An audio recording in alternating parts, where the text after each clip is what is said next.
Les sages-femmes du Québec présentent... Bref, on est en égo. Depuis trop longtemps, les sages-femmes du Québec sont payées 1 $ de l'heure pour être de garde 24 heures sur 24. En 2010, leur entente avec le MSSS a pris fin et les sages-femmes ont voulu faire reconnaître leur modèle de pratique.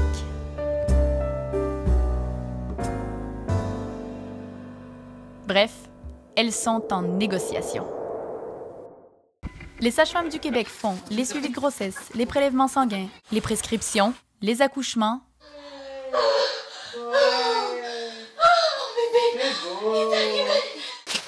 les sutures et les suivis postnataux. Bref, elles sont de garde 24 heures sur 24. 7 heures. Oui, allô? Allô, oui. Oui, attends une petite seconde. Ah oui, des contractions à quelle fréquence? 9h03. Oui, allô? Oui, allô, Erika? Oui. Oui, c'est Émilie. Salut. Désolée de te déranger, là. J'ai vraiment... c'est comme rouge sur mon sein, là.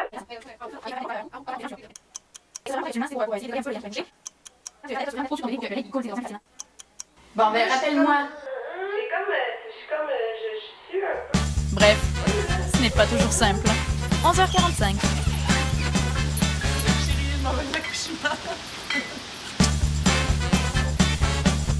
Elle est partie. Bref, elles ont des horaires défavorables et la journée n'est pas finie. 17h05, je mange tranquillement avec ma famille.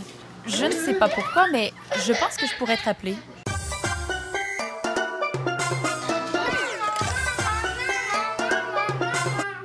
C'est bien ce que je pensais. Allô? Oui. C'est bien ce que je pensais. Dors bien.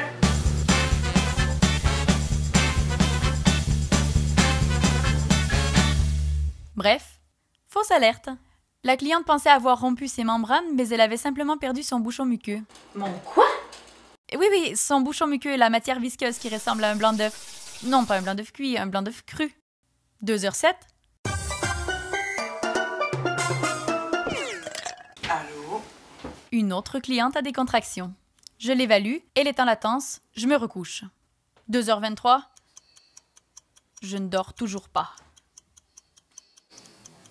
2h44. Je n'arrive toujours pas à dormir. 2h59. Elle me rappelle.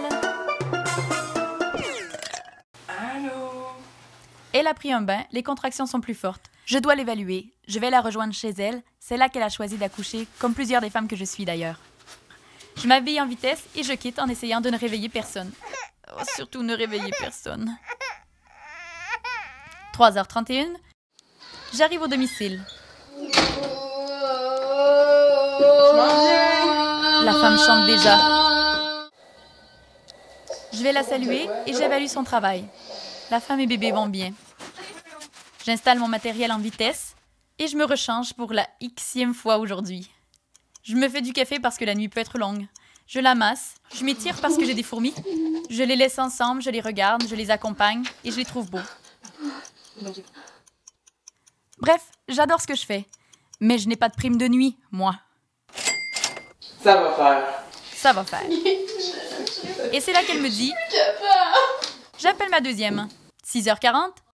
Elle arrive, je lui délègue les notes, la femme pousse, bébé naît, elle délivre son placenta et nous nous refaisons du café.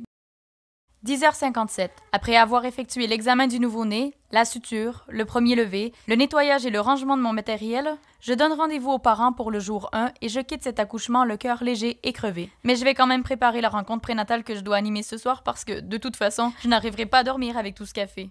Bref, retournons à nos négos. Depuis 2011, nous essayons de négocier avec un ministère qui refuse de rémunérer justement notre travail. Parce qu'on n'est pas de garde juste pour le fun. Notre pratique permet de diminuer les interventions obstétricales telles que déclenchement du travail et administration d'ocytocine, monitoring fœtal externe, rupture artificielle des membranes, péridurale, épisiotomie, forceps, ventouse, césarienne. Nous avons envoyé des lettres au ministre Hébert, débuté une campagne de signature de cartes postales, manifesté haut et fort à Montréal. Sans succès, on fait du surplace. C'est la fermeture complète. La mobilisation devait s'intensifier. Les sages-femmes ont rencontré les députés de leur région, fait une campagne d'appel et de courriel au Conseil du Trésor et au MSSS. On a même campé devant l'Assemblée nationale. Bref, les sages-femmes du Québec veillent, mais il fallait continuer à se faire entendre. Les sages-femmes font encore un beach party devant les bureaux du ministre Hébert à Sherbrooke et interpellent la clientèle. Bref, nous voulons un blitz de négociation avant les vacances. Nous voulons conclure. Le blitz est encore repoussé. Nous recevons l'appui de Marie-Lou Wolfe, Yann Perrault, Salomé Corbeau. Une autre vidéo est lancée et largement diffusée. 4000 lettres sont envoyées au ministre. Bref, le blitz de négo a finalement lieu. Le gouvernement dépose une offre dérisoire. Ils nous ont regardés, on les a regardés. Ils nous ont regardés, on les a regardés. On s'est regardés, on s'est dit qu'ils riaient de nous. Déception, frustration, indignation, déception. Et là, le ton monte. Bref, on est toujours en égo. L'opération Pauline Marois est lancée. Après 14 ans de légalisation, on veut une reconnaissance financière pour horaires défavorables, une compensation équitable pour la garde effectuée, l'accès aux congés sans solde, une contribution à l'assurance responsabilité limitée aux périodes travaillées, l'actualisation des dispositions applicables aux sages-femmes qui travaillent dans le Grand Nord, et plus encore.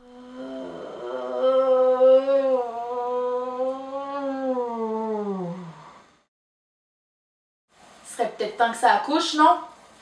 Si vous êtes d'accord avec nous, vous pouvez partager la vidéo à tous vos amis, imprimer l'affiche et la poser partout, et même en faire des t-shirts.